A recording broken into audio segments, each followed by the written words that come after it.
You're watching Tim's Take Live, and I'm your host, Tim Black. See, I've been doing this 27 times. This podcast, I got over 600 videos in the can. Ding. Go ahead and score it. Go ahead and call me a G in this game. But you know what?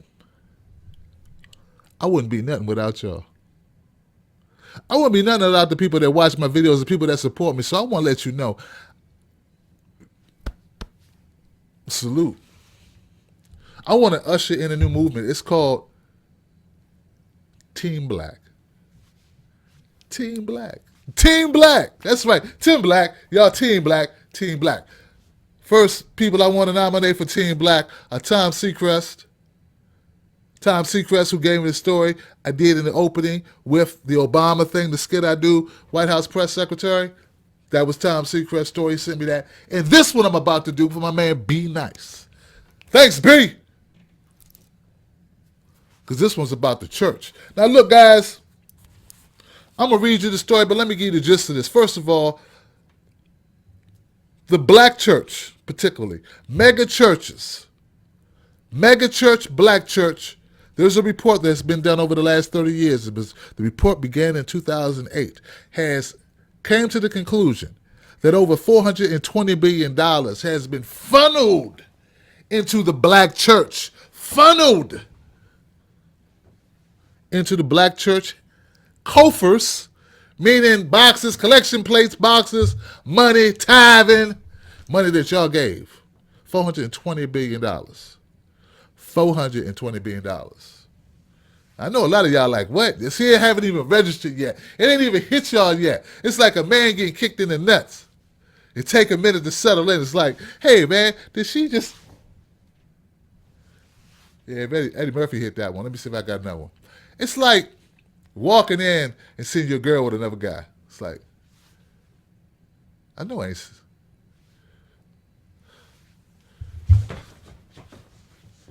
Well, shit, I ain't got to give her this damn birthday present.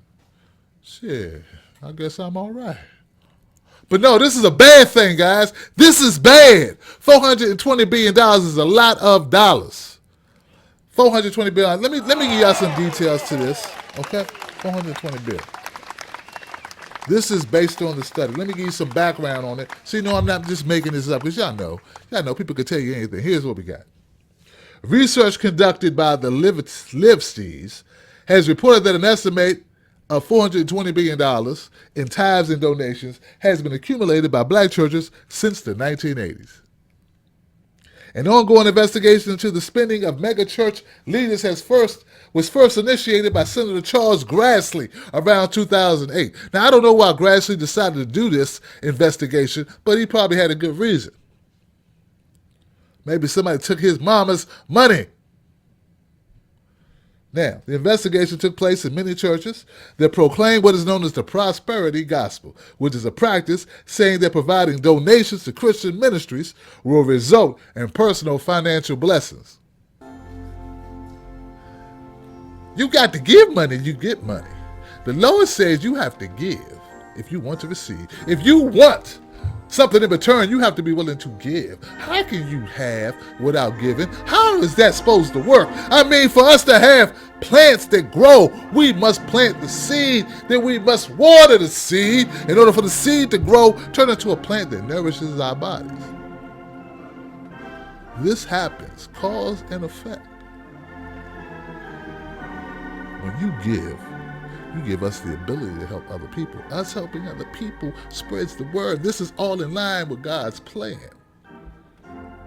Oh, here we go. While many politicians and black community leaders are demanding accountability for the churches that accumulate high amounts of funding, devoted followers of the church are defending the institutions and the leaders. Many loyal members of the flock claim that there is a double standard when it comes to black megachurch leaders and wealthy white church leaders. Well, white people do it too. We're the poorest people in America. So don't tell me what white people do. Okay? $420 billion could have been better spent than helping fund the damn. You know what? If we take $420 billion to fix the heater in the church, maybe the church don't need a heater. You know how many people you could have pulled out of poverty with $420 billion? Now, I understand it's over a long period of time, but that's a lot of money to be passing hands. I'm not going to let them off the hook on this. Look, I know you need something to believe in. But how much do you need something to believe in? I mean, don't get me wrong. I know it was just one person giving all that money, but it just seems like it could. What are they doing with the money? What are they doing with the money? That money could have been spent in so many ways, and I'm just concerned that we could have reached, what's the word for it? Freedom, financial independence. Financial reliability. We could have created our own bank. Our own banks with $420 billion. Do you understand that? I think the people who discount this article and this finding, this report, totally have not wrapped their head around the number we're talking about. We're talking about $420 billion. Now, I know you might believe in what you believe, but what I'm saying is, how are they allocating the money? Where is it going? I challenge anyone who belongs to a megachurch who isn't just totally in the can for the church, who's willing to look at this objectively. I challenge you to ask to look at the books, to know what you're donating into, to see where the money goes. And if you feel okay about where the money goes, if you're getting an accurate report on what happens with the funds that you donate and you feel good about that, then hey, none of my business. But if you have questions, you should ask them. Because no matter how good or wherever your heart is being in the right place, it doesn't matter if at the end of the day, all your good deeds are going into somebody's shoes, cars, jets, properties, travel, or whatever.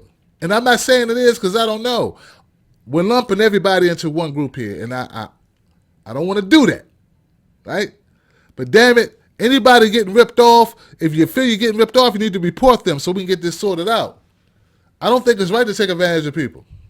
$120 billion is enough money for us to feed, clothe all the homeless people in New York City. Forever. Forever. You understand? Do you understand that? Do you understand how good that would have been? Can we agree on that? Every veteran that's came back from every war we fought in the last 20 years could have been taken care of, not have to work, be taken care of medically, housed, clothed, fed, no problem with $420 billion. You understand that? Are you wrapping your head around it? What we're talking about, the amount of money that we're talking about. Do you think God would appreciate you doing that? Every child who's born to every orphan could have had a college tuition set aside with $420 billion. See, that's why I got a problem. That's why I'm upset about it, because it don't make sense. So where's the hypocrisy come from? What? God, $420 billion. I know some of y'all, now the number's starting to sink in. The longer I talk about it, the more the numbers start to sink in. Some of y'all are blinking like 420, 420, 420, 420. Starting to compute it, starting to make sense to me, starting to realize that's a lot of damn money. This motherfucker said $420 billion. Hey, baby, get in here. This nigga said $420 billion. God damn.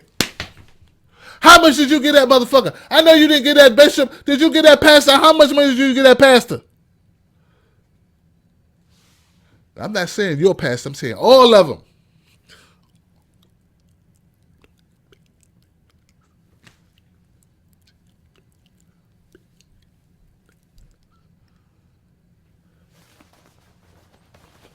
That's what I'm saying.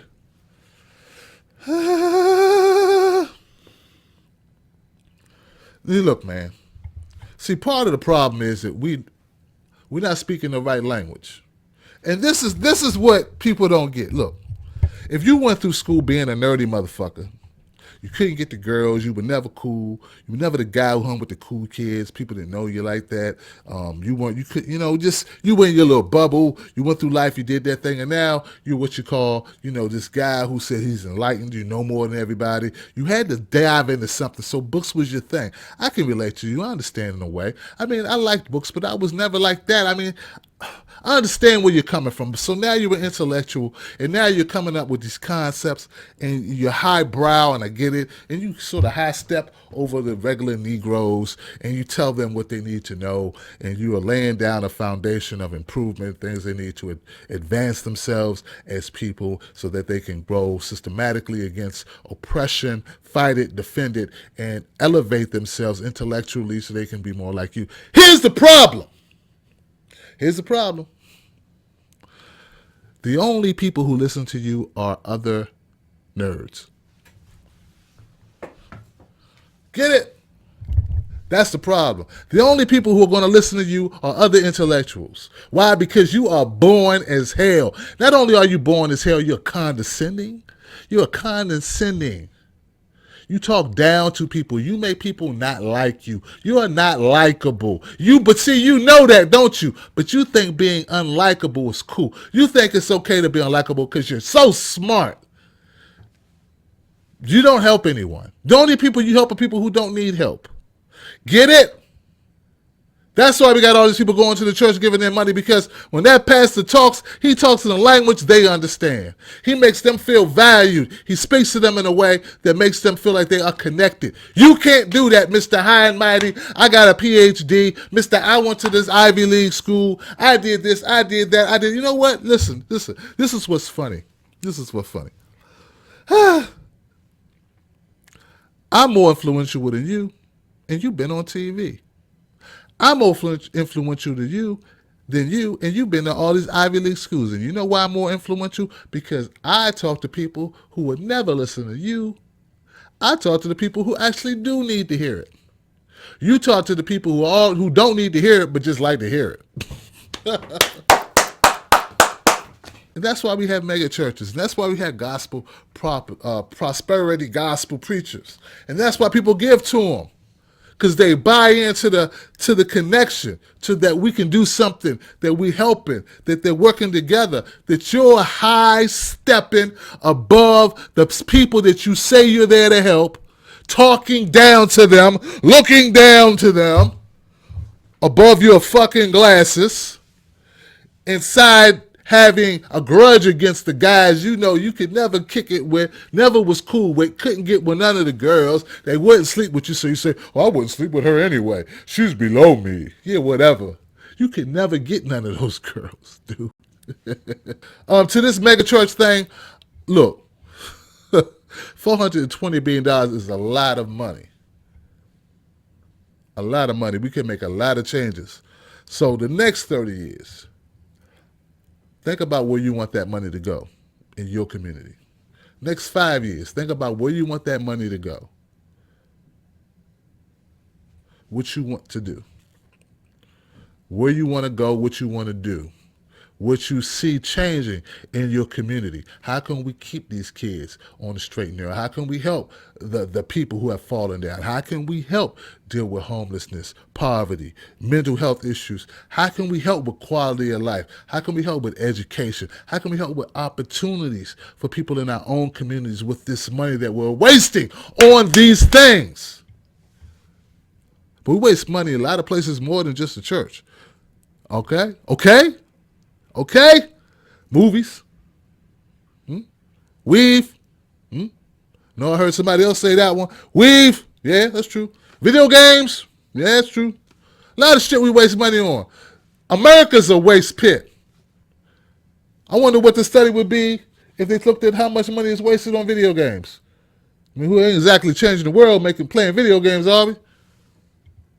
We ain't gonna do a study on that, because we don't fuck up that money. We don't mess up that money for Viacom or whoever own that, right? We don't mess up Sony's money, but we'll mess up Creflo Dollar money and T.D. Jake money and Joel Osteen money. We ain't gonna mess up Sony's money. Oh no. See, I'm behind it. See, I think about these things when I do stories. Start thinking about it. It's like you can't talk about nothing when you start peeling the layers back. Peel the layer, peel that layer back. You start seeing the truth. And that truth be bright, be shining like drama. Feel me? Y'all with me? All right, so I'm not here to condemn your faith. I'm here to condemn churches who misuse that money that you gave with good intentions. All right? And it's something worth talking about. And if you feel that this is a question we shouldn't even ask, then I got to ask you, what world do you live in? Because it's not this world.